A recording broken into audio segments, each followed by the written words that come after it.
Please join your hands, close your eyes and get ready for Omkara.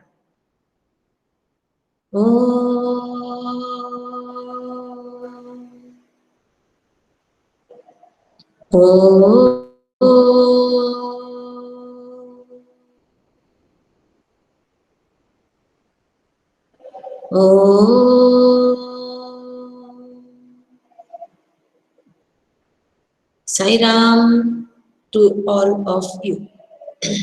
God bless you all. पिछली अपनी class में हम पाठ नीलकंठ से संबंधित प्रश्नोत्तर की चर्चा कर रहे थे, ठीक है। और अब हम आज उस पाठ से जुड़ी हुई भाषा की बात यानी व्याकरण की चर्चा करेंगे। व्याकरण की चर्चा करने से पूर्व मैं एक बार फिर से आपको ये बताना चाहती हूँ कि पाठ के पीछे, पाठ के उपरांत जो प्रश्नोत्तर दिए होते हैं, जब हम उनको पढ़ते हैं, समझते हैं, उनके उत्तर लिखते हैं, तो याद रखें केवल रटना नहीं है। आपने किसी पाठ, जैसे आपने पिछली क्लास में डिस्कस किया था कि नीलकंठ और राधा, है ना, ये दो नाम मोर और मोरनी के क्यों रखे गए। तो जरूरी नहीं है कि शब्दशः जैसा लिखा है वैसा ही उत्तर आपको परीक्षा में लिखना पड़ेगा, ऐसा बिल्कुल नहीं है। जैसा आपने पिछली क्लास में बताया कि जो मोर था वो बहुत सुंदर था, ऐसे भी आप कह सकते हैं बहुत सुंदर था, किंतु उसकी जो गर्दन थी वो नीली और चमकीली थी। उसके पूरे शरीर की आभा नीले रंग की थी, चमकदार था वो। उसके नीलाभ के कारण, उसके सुंदर चमकते नीले रंग के कारण मोर का नाम नीलकंठ रखा गया। उसकी जो गर्दन का हिस्सा था वो नीला था, है ना, चमकता हुआ नीला था, इस वजह से उसका नाम नीलकंठ रखा गया। मोर का रंग नीला था, उसकी गर्दन नीली, बहुत सुंदर और चमकदार थी, इसलिए उसका नाम नीलकंठ रखा गया।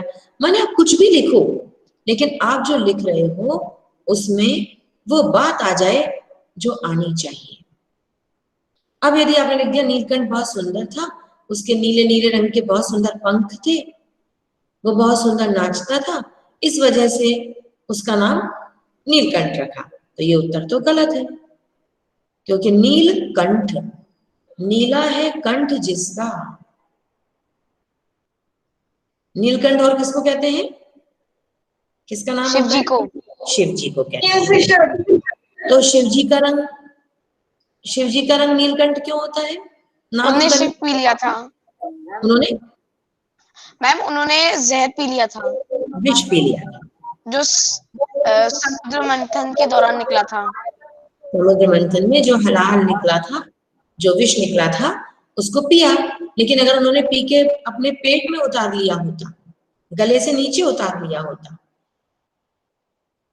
तो वो सहन नहीं कर पाते, इसलिए उन्होंने उस हलाल को, उस विष को अपनी दिव्य शक्ति से अपने गले में रोक दिया।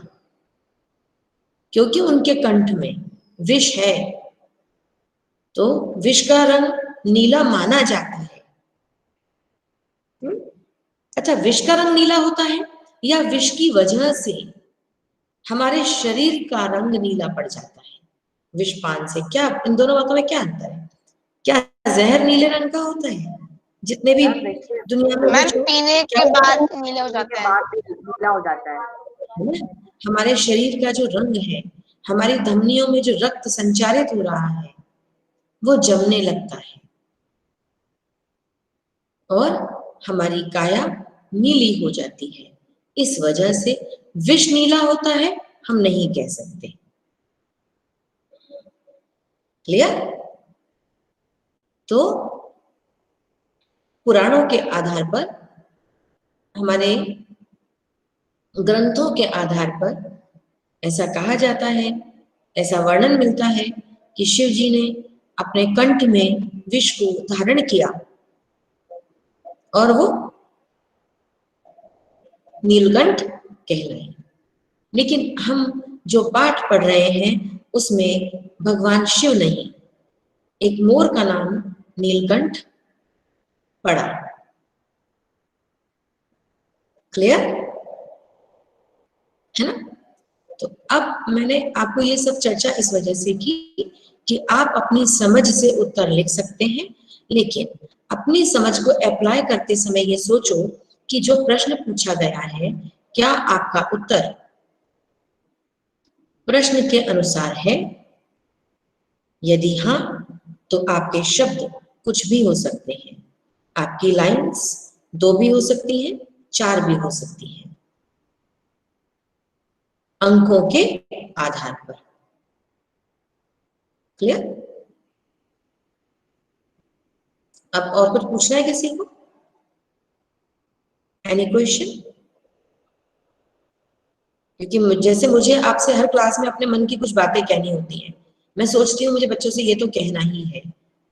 ऐसे आपको कुछ मन में नहीं होता कि जब हमारी हिंदी की क्लास होगी तो मैम से ये पूछेंगे, मैम से ये कहेंगे?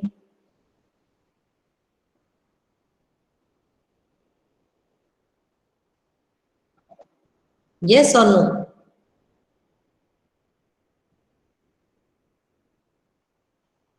अच्छा, ऐसा होना चाहिए कि नहीं?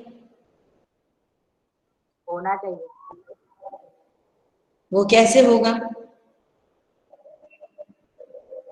जब हम अटेंटिव होके रहेंगे। जब हम क्लास के उपरांत, क्लास होने के बाद चैप्टर को एक बार रिव्यू करेंगे, हम अपने अनुसार प्रश्नों के उत्तर समझने की कोशिश करेंगे, तब कहीं पर हम अटकेंगे। जब हम अटकेंगे तो हम अपने संबंधित शिक्षक से पूछेंगे। ओके?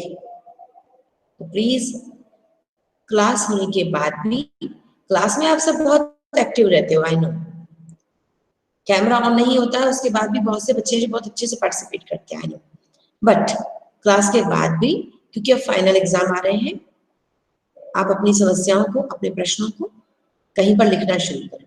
ठीक है? चलो अब हम भाषा की बात करते हैं। तो पहला प्रश्न कौन पढ़ेगा?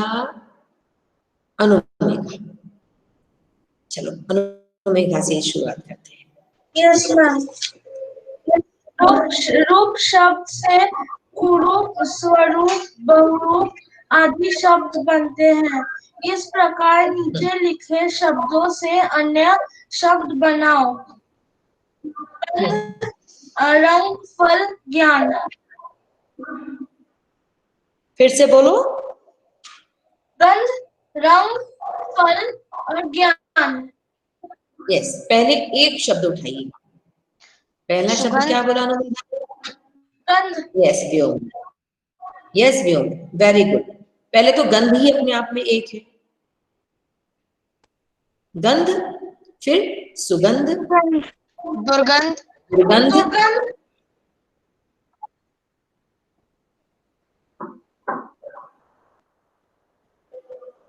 चलो ठीक है, अगर यहीं पर हमारी एक सोचने की प्रक्रिया रुक गई तो कोई बात नहीं।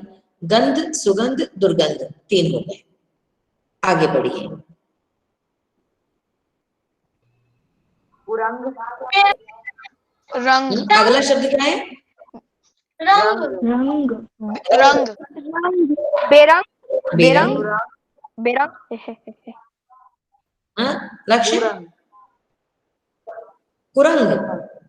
अच्छा, कुरंग को शब्द होता नहीं है। मैम सुरंग।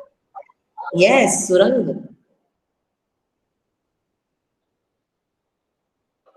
बदरंग।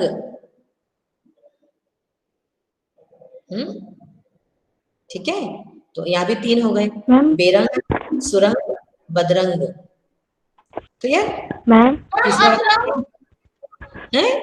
अतरंग। नहीं, ऐसा नहीं होगा, ऐसा कुछ नहीं। मीनिंगफुल, सार्थक होना चाहिए। अतरंगी। अगला शब्द बताइए। अब अतरंगी सतरंगी ऐसा नहीं।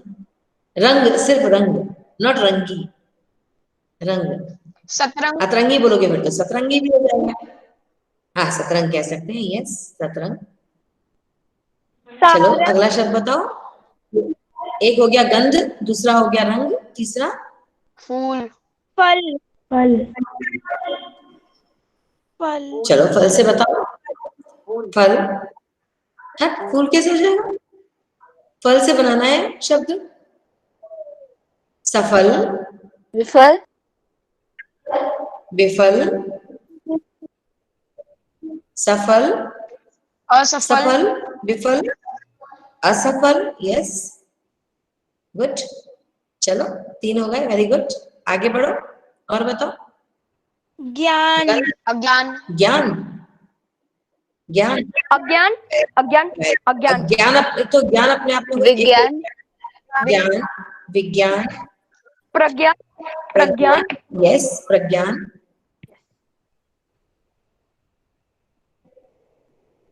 ज्ञान, विज्ञान, प्रज्ञान,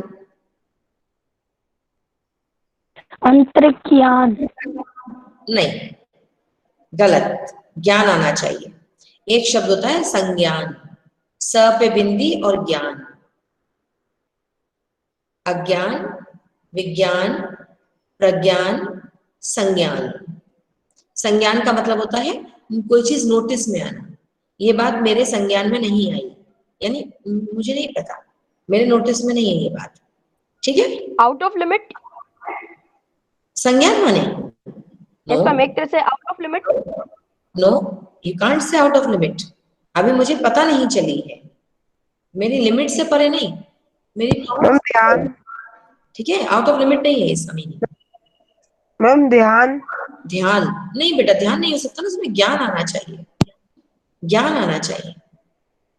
वो तो ठीक है, सफिशिएंट हो गए। आगे बताएं और कोई शब्द।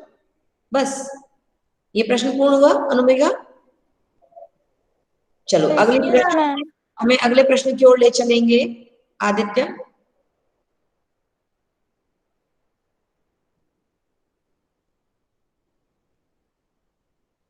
मैम हमने अगला क्वेश्चन डिस्कस पहले ही कर लिया था। मैम बस एक सेकंड रुकिए। एक बार देख लेते हैं। यस लक्ष्य आते हैं आपके पास। इसके बाद टोटल क्वेश्चन कितने हैं बताओ भाषा की बात में? 2, नंबर 2 ही है। ओके, एक मैंने कर लिया, दूसरा है मैं स्टार्ट करूं? यस बेटा, आई एम वेटिंग। विस्मय अभिभूत शब्द, मैम, विस्मय अभिभूत, शशांक बोले। मैम मध्याह्न भी तो होता है। मध्याह्न में ज्ञान कहाँ है बेटा? Yes ma'am. चलो आदित्य, विस्मयाभिभूत, विस्मयाभिभूत इस शब्द विस्मय में शब्द, विस्मय और अभिभूत दोनों शब्द का, दो शब्दों के योग से बना है। यस इसमें विस्मय का य के साथ अभिभूत के के मिलने से या हो गया है।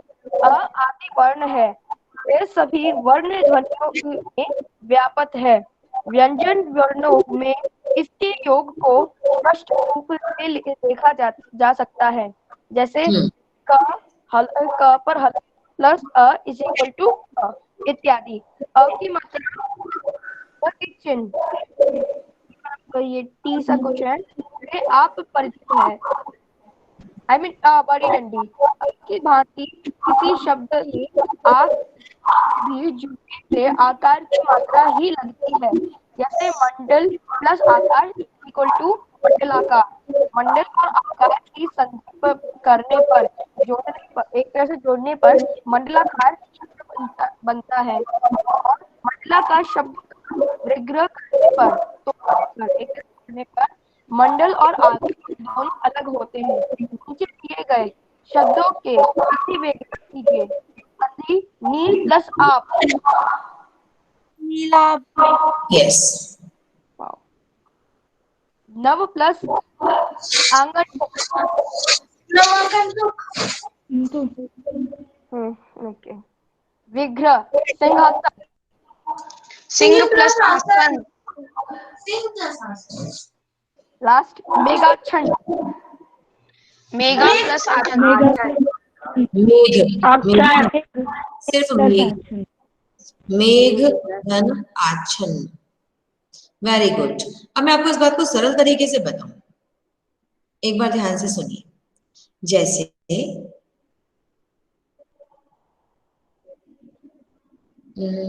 हम लिखते हैं विद्यालय, ठीक है।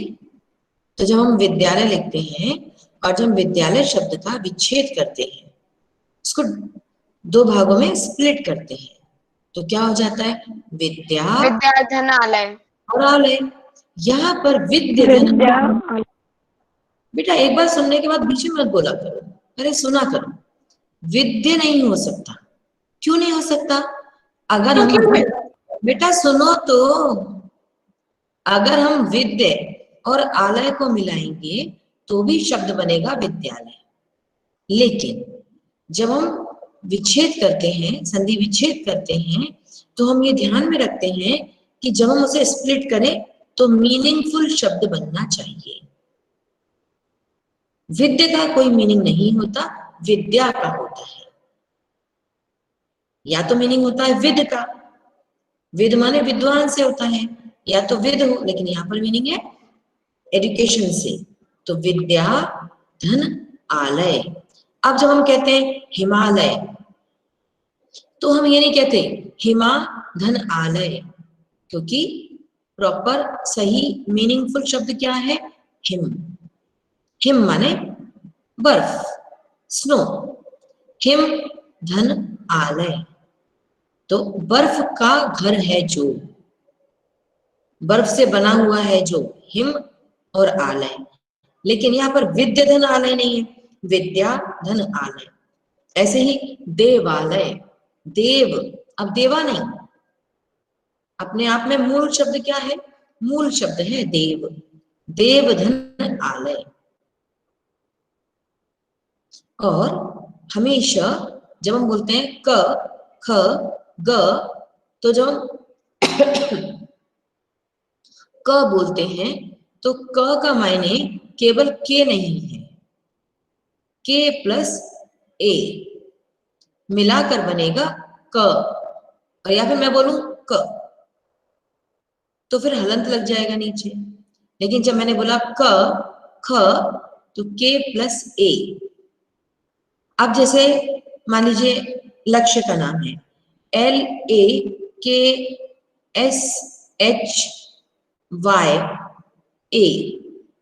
यदि यहाँ ए लगाया जाए तो ज्यादा उपयुक्त है। क्यों? क्योंकि जब हम बोलते हैं लक्ष्य, य बोलने के बाद आ की आवाज शेष रह जाती है।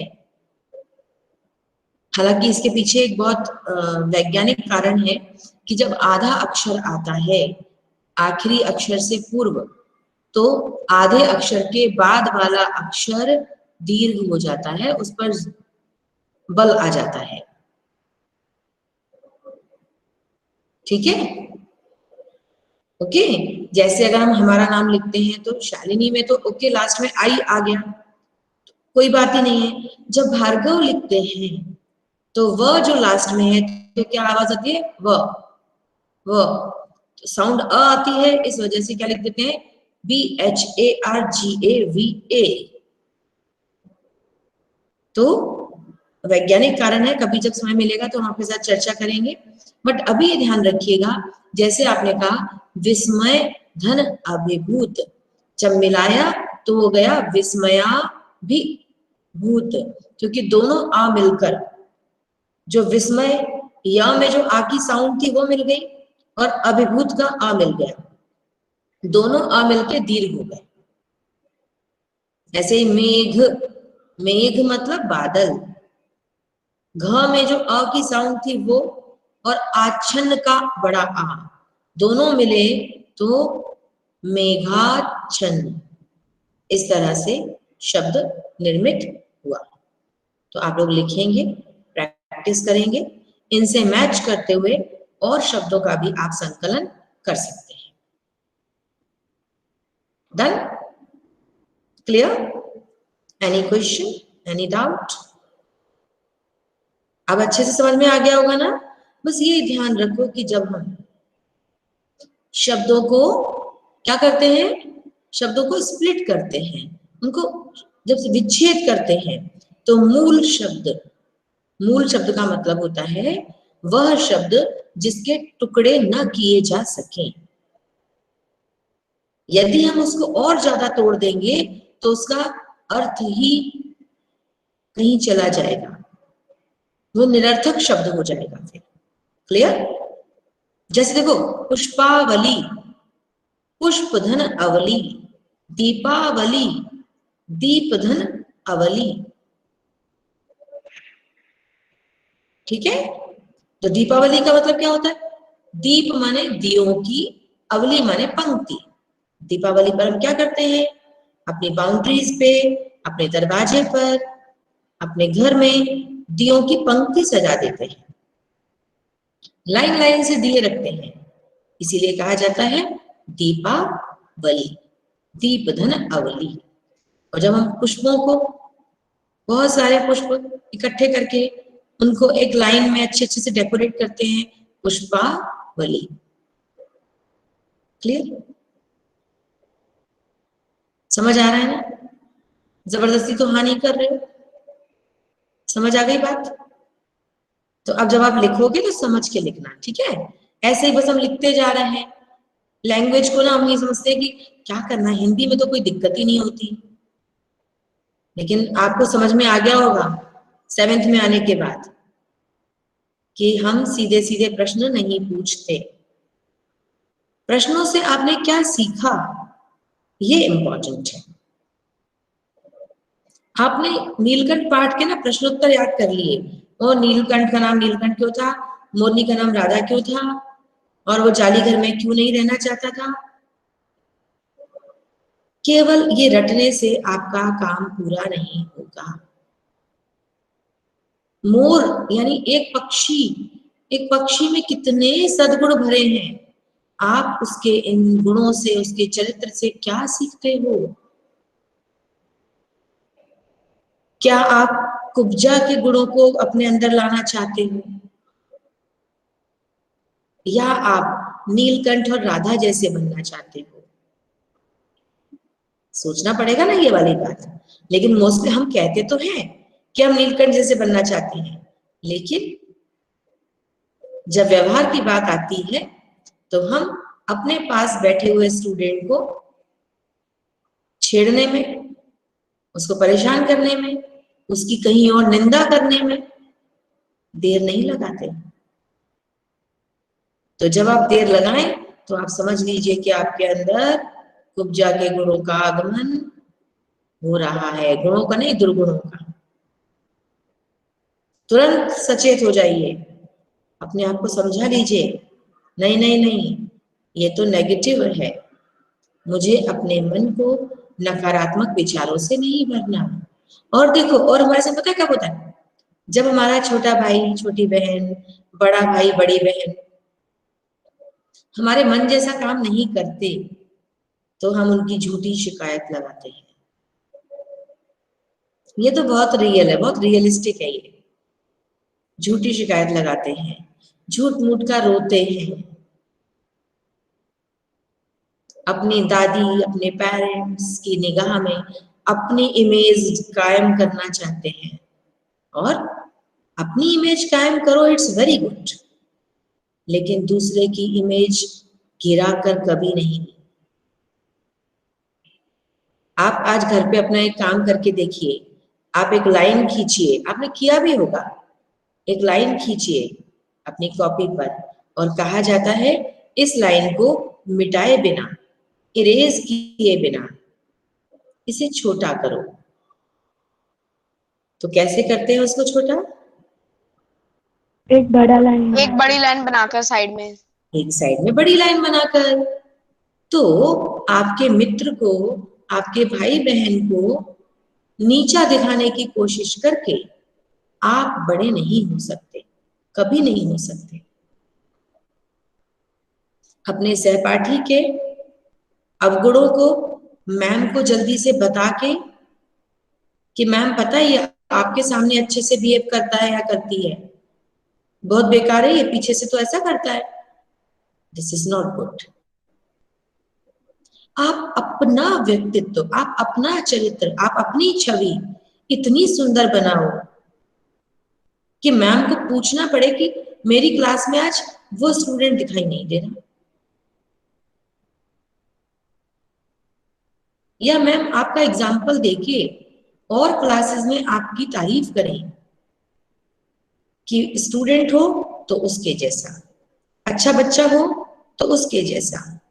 इसका मतलब क्या हुआ, आपने किसी लकीर को मिटाया नहीं, आपने अपने व्यक्तित्व को बड़ा कर लिया।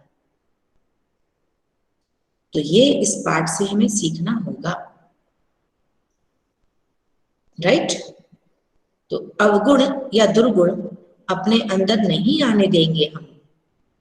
खान पान की बदलती तस्वीर से कुछ और सीखते हैं, रक्त और हमारा शरीर से कुछ और सीखते हैं। जो सीखते हैं उसको होल्ड करके रखना है। अब तो वो फर्स्ट असाइनमेंट में आ गया, अब उस पाठ को याद ही नहीं करना, छोड़ दो उसको। जो फर्स्ट असेसमेंट में आ गया उसे विस्मृत नहीं करना है। फाइनल असेसमेंट में आ गया, अब तो बिल्कुल ही, अब तो हमें किताब भी दूसरे को दे देनी है। तो 7th के सारे चैप्टर अपने माइंड में से डिलीट कर दो। आपको पता है ये जो मशीन है, आपका लैपटॉप, आपका मोबाइल, इसमें से भी जब आप डिलीट कर देते हो ना तो डिलीट होता नहीं है। आप बहुत अच्छे से जानते हो, मुझसे भी अच्छे से जानते हो आप, कि वो डिलीट नहीं होता।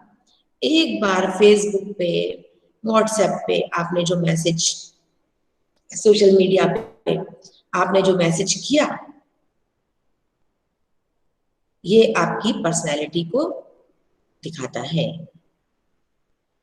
तो जब ये मशीन नहीं डिलीट करती तो ईश्वर ने हमें तो बुद्धि प्रदान की है। ये मशीन तो हमारे द्वारा निर्मित है, लेकिन हम तो दिव्य शक्ति के द्वारा निर्मित हैं। तो हमें तो बिल्कुल भी डिलीट नहीं करना चाहिए, ठीक है। जो बात आप रटते हो उसे डिलीट कर दो, कोई बात नहीं, लेकिन उस पाठ से जो आपने मैसेज लिया है, जो संदेश लिया है, उसे डिलीट नहीं करना है। आप कहेंगे कि अगर मशीन में बहुत सारा स्टोर हो जाएगा तो मशीन खराब हो जाती है, हैंग हो जाता है मोबाइल, तो मैम डिलीट तो करना पड़ेगा ना। जब तक डिलीट नहीं करेंगे तो नया कैसे स्टोर करेंगे। तो कई बार आप क्या करते हो, जब आप डिलीट करते हो ना तो आप देख लेते हो कि कौन सा मैसेज बचा के रखना है और कहां पर डिलीट ऑल करना है। इतनी अकल तो आप रखते हो ना, नहीं ये वाली पीपीटी तो बचा लो, मैम मांग सकती है बाद में, हाँ ये वाली डिलीट कर दो, ये तो अच्छी नहीं बनी थी। तो जब आप इतने समझदार हो तो आपको यहां भी याद रखना पड़ेगा, हर चैप्टर से रिलेटेड अंडरस्टैंडिंग, मैसेज, बहुत अच्छी बात, बहुत सुंदर पंक्ति जिसे आप कभी नहीं भूलना चाहते, उसे डिलीट मत करना।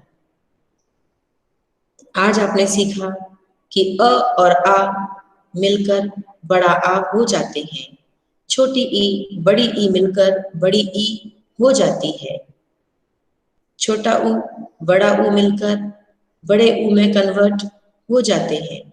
जिसे कभी नहीं भूलना है। It is not only for class 7th 4 और 5 words, it is for ever, life long. अच्छा, आप में से कितने बच्चों ने एक ट्रेन का नाम सुना है, दयोदय एक्सप्रेस?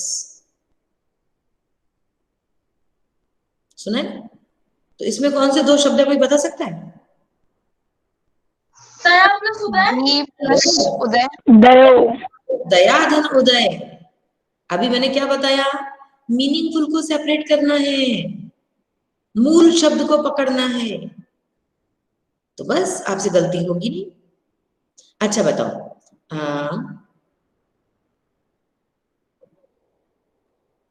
गिरीश, गिर प्लस ईश्वर। गिर प्लस ई, गिरीश, एक बार फिर सोचो। गिरी प्लस इश, र पे कौन सी मात्रा? गिरी वाले रा में छोटी छोटी। छोटी। यस, अगर हमने कह दिया गिरी यानी वो तो गिर पड़ी, गिरने वाला गिरी नहीं। और ग पे छोटी की मात्रा, र पे छोटी की मात्रा। गिरी मतलब होता है पर्वत। गिरी प्लस ईश, बड़ी वाली ई, ईश माने होता है ईश्वर। पर्वतों का राजा कौन है? हिमालय। हिमालय। तो गिरीश किसका पर्यायवाची है? हिमालय का। ऐसे आपकी शब्द संबंधी जानकारी बढ़ेगी। और आप अब तक क्या करते आए हो? बस चैप्टर के बेस पे रटते हो। आप ही बताओ, अभी जैसे हम पढ़ रहे हैं, इज इट अंडरस्टैंडिंग? और रट के आगे बढ़ जाना वो इंटरेस्टिंग है। क्या अच्छा लगता है आपको? किसमें आनंद आ रहा है?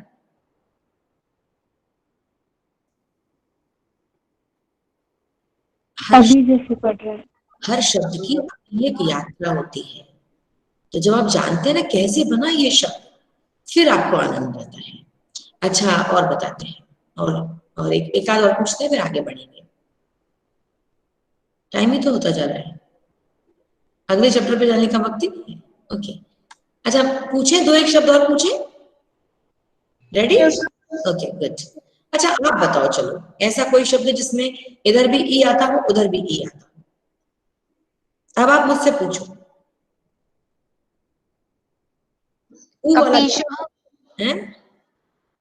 कपीश, यस, वेरी गुड। संधि विच्छेद इसका क्या होगा? संधि विच्छेद मैं बताऊं? कपी प्लस ईश। वेरी गुड, कपि धन ईश। आपने कैसे सीख लिया? जैसे गिरीश, जैसे कपीश। अच्छा अब आप बताओ, नदीश।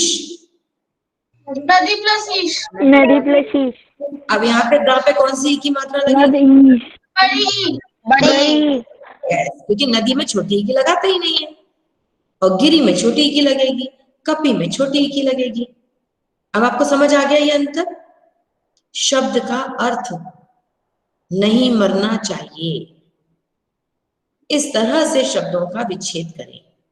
कपि धन ईश कपीश, नदी धन नदी धन ईश नदीश, गिरि धन ईश गिरीश। और कुछ याद आ रहा है? ऊ वाला बताओ चलो। अब ऊ वाला। हरीश, हाँ? मैम नीतीश। हाँ हरीश, हरि धन ईश। अब यहाँ भी रा पे छोटी, अगर बड़ी लगा दोगे ना हरी, तो ग्रीन हो जाएगा वो। तो बड़ी की मात्रा लगा दी हरी में, तो ग्रीन हो गया। और हरि, रा पे छोटी की मात्रा, तो क्या हो जाएगा? हरिमन विष्णु। ओके, हरि ईश्वर भगवान, हरिधन ईश। क्लियर? अब ऊ वाला बताओ एक, दो डबल ऊ आता।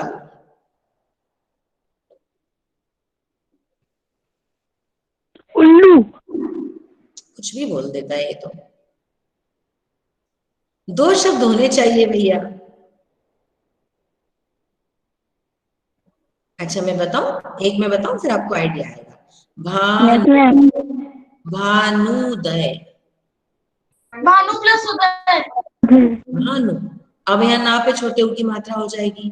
भानु धन उदय। साधुपदेश, यस, साधुपदेश, साधु धन उपदेश। एक आपके आपके कितना हिंदी के पेपर में होता होगा, लघुत्तरात्मक। हम लोग आपको लिख के देते हैं लघुत्तरात्मक प्रश्न, अति लघुत्तरात्मक प्रश्न लेते हैं ना। तो लघुत्तरात्मक, लघु घ पे छोटे ऊ की मात्रा, लघु माने छोटे, लघु प्लस उत्तरात्मक,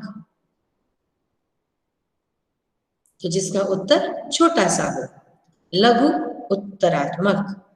अति लघुत्तरात्मक, बहुत छोटा हो जिसका आंसर, अति लघु उत्तरात्मक। Is it clear? समझ आया? आप है ना? Yes ma'am. सबको इंटरेस्टिंग लगा? अब प्लीज प्लीज प्लीज जब आप कुछ लिखें, आप कुछ पढ़ें, आप नए शब्दों को पढ़ें, ध्यान से पढ़ें कि इसकी रचना कैसे हुई। जब दो शब्द मिलते हैं, तो जब आप ऐसा कोई शब्द पढ़ रहे हैं जिसमें दो शब्द मिले हुए हैं, तुरंत देखें कि इसको तोड़ेंगे तो उसका मीनिंग क्या होगा। जैसे प्रधानाचार्य, प्रधान प्लस आचार्य, आचार्य। प्रधान प्लस आचार्य, प्रधानाध्यापक, प्रधान प्लस प्रधान प्लस अध्यापक। ऐसे कोई भी शब्द, आप कोई भी शब्द इस तरह का देखोगे जहां दो शब्द मिले हुए हैं, अब आपकी दृष्टि इस तरह से जाएगी। जाएगी या नहीं बताओ? कि अगर बीच में ई है तो कैसे हुआ, ऊ है तो कैसे हो रहा है, आ रहा है तो इसमें से दो शब्द कौन से बनेंगे? क्लियर? Any question? कुछ पूछना चाहते हैं, कुछ कहना चाहते हैं? अगली क्लास में हम अगला पाठ पढ़ेंगे, भोर और बत्थर। और बड़ी अच्छी बात होगी कि मेरे बजाय अगर आप एक्सप्लेन करो। Who will take responsibility to teach this lesson? Explain this lesson. Ma'am I, ma'am आई। लक्ष्य और अनुमेघा और आदित्य। अरे चलो ठीक है बच्चों, ये वाला काम आदित्य को देते हैं क्योंकि तुमको हम दूसरा काम दे चुके। Okay Aditya, be ready with explanation. Okay ma'am. ऐसे सोच के पढ़ाना है आपको कि मैम को भी कुछ नहीं आता। Okay ma'am. ठीक है, in next class you will be the teacher. Okay ma'am. ठीक है, I will learn, I will listen, I will ask question. Yes ma'am. और ना केवल YouTube के रटे रटाए वीडियो से नहीं, जैसे अगर आपने दिखाया भी है वीडियो, ठीक है, फिर आपने कुछ है तो आप अपने हिसाब से भी एक्सप्लेन करोगे। मान के चलो मुझे वीडियो से समझ में नहीं आया, तो मेरे को आसान तरीके से भी आपको समझाना पड़ेगा कि मेरी बुद्धि में वो बात आ जाए। ठीक है, ओके, वेरी यस गुड। हम लोग क्वेश्चन पूछ सकते हैं? हाँ, व्हाई नॉट, व्हाई नॉट। तो इसका मतलब क्या है, अकेले आदित्य को पढ़ के नहीं आना है, आप सबको पढ़ के आना है, तभी तो आप प्रश्न पूछ पाओगे। ओके, हम सब अच्छे से कोशिश करेंगे समझने की, पढ़ने की, और फिर आदित्य हमें बताएंगे कि इस पाठ का मीनिंग क्या है, संदेश क्या है। डन? Good, okay. चलो शांति पाठ करें।